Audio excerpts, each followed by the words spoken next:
Chapter 29 After the Storm.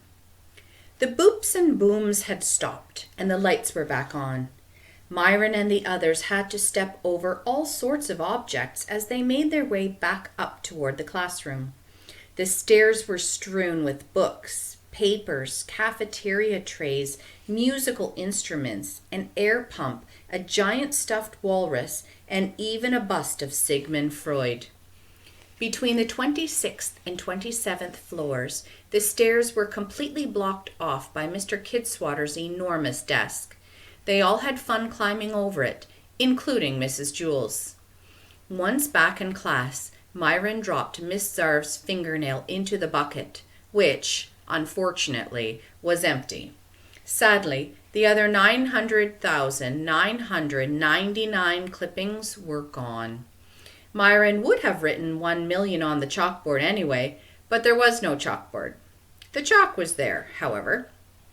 It was as if everything inside Wayside School had been shuffled like a deck of cards and dealt out randomly to every floor.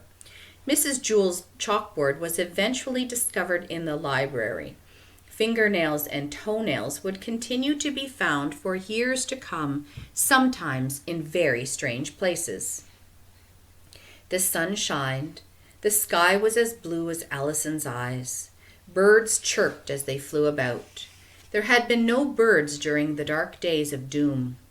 Lewis, the yard teacher, shoveled snow off the roof. Among other things, the cloud had dumped huge amounts of snow.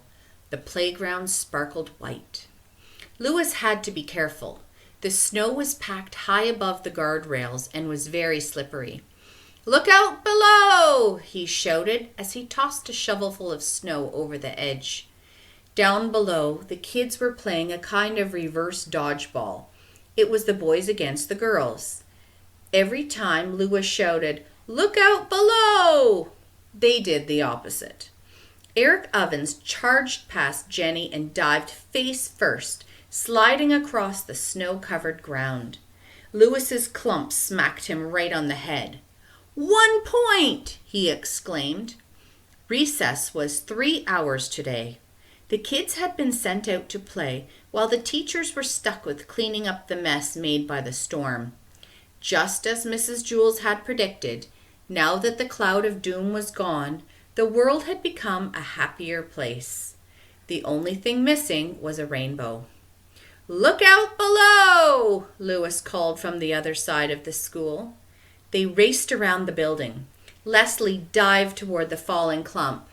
"1 point!" she declared. "No way, Miss Piggytails," said Terence. "It missed you." "Did not," Leslie insisted. "See, look at all the snow in my hair." "That's ground snow," argued Terence. Dana came to Leslie's defense. "Some of it came from the ground," she agreed, "but 4 flakes came from the air. I saw them." "How can you see 4 snowflakes?" asked Paul. "Superglasses," said Dana, pointing to her spectacles.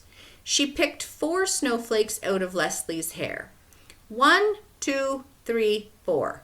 Just like I told you. "That proves it," declared Bebe. 1 point.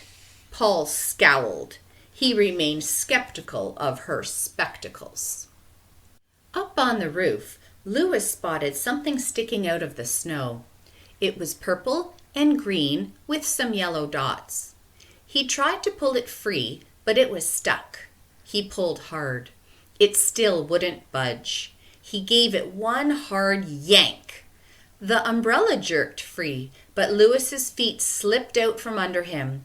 He fell on his bottom and slid backward across the roof. "Look out below!" he shouted as he went over the edge. The children ran to the call. They were quite surprised when they looked up and saw the yard teacher coming toward them. Lewis looked down. He didn't want to hurt the children. He considered trying a Mary Poppins, but he was holding the wrong end of the umbrella, and there wasn't enough time to change his grip and try to open it. His best chance was to grab the top of the flagpole. Wayside School had an extra tall flagpole so it wouldn't look puny next to the building. Louis reached out for it, but missed. The next thing he knew, he was spinning wildly in circles. The curved handle of the umbrella had hooked the pole. Louis whirled dizzily around it as he slowly moved down the pole. By the time he reached the ground, he must have circled the flagpole more than 1,000 times. Sherry ran to him. To Louis, it looked like there were 6 Sherrys, all spinning like tops. "Thanks, Louis, you're the best," said Sherry, taking her umbrella. "But really, there was no big rush. You could have just used the stairs."